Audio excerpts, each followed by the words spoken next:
تعالیٰ قلب کی اصلاح ذکر کے واسطے سے فرماتا ہے کہ قلب کا مطلوب محبوب حق تعالیٰ اور اس کی صفت کا ذکر ہے۔ پس محبوب کے ذکر سے قلب غذا اور قوت پاتا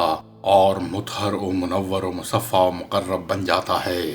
اور جس قلب کو حق تعالیٰ محبوب بناتا اور اپنا تقرب بخشتا ہے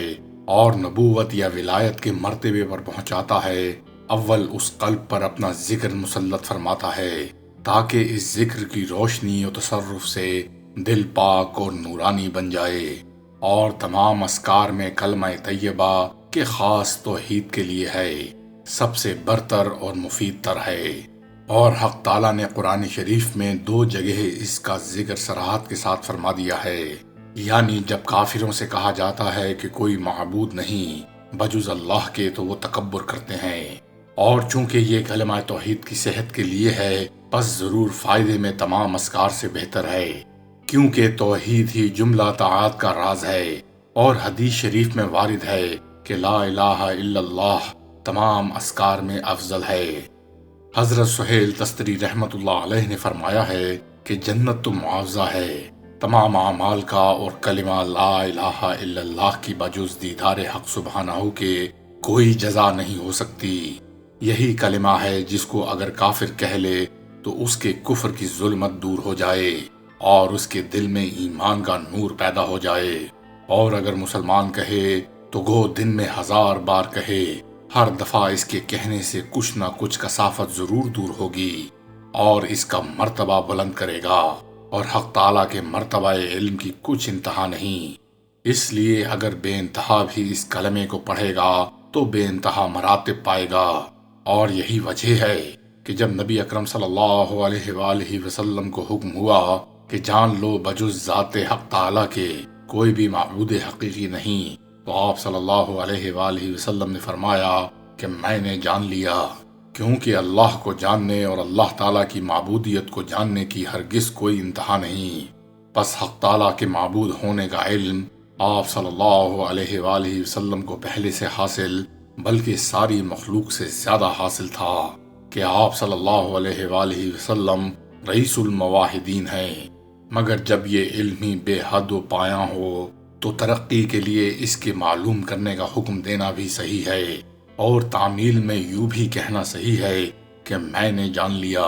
یعنی پہلے علم پر ایک درجہ علم اور بڑھا لیا۔ اسی طرح ہر بار حکم ہو اور ہر آن تعمیل بھی، علم غیر متناہی ختم نہ ہو۔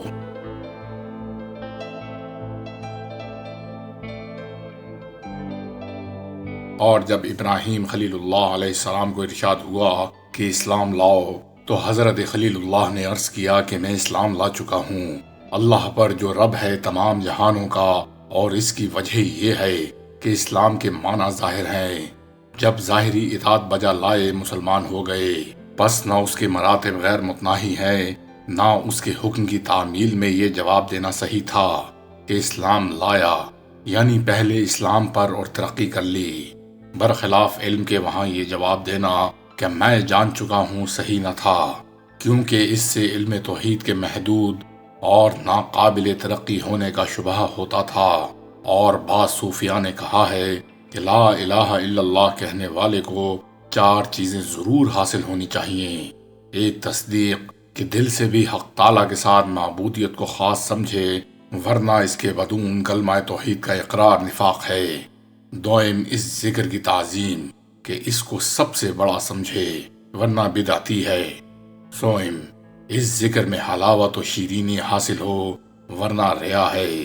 چہارم، اس ذکر کا احترام کرے، اور اگر احترام نہ کرے گا تو فاسق ہے۔ نقل ہے کہ حضرت سہیل تستری رحمت اللہ علیہ جمعہ کے دن مسجد سے باہر نکلے تو لوگوں کو یہ کہتے سنا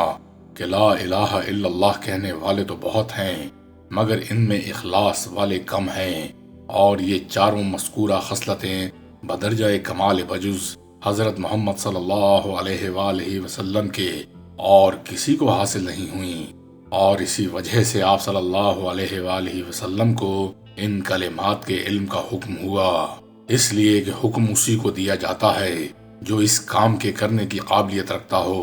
اور آپ صلی اللہ علیہ وآلہ وسلم کا قلب مبارک ذاتی عظمت کی وجہ سے ان کلمات کے علم کا مکلف بننے کے قابل تھا،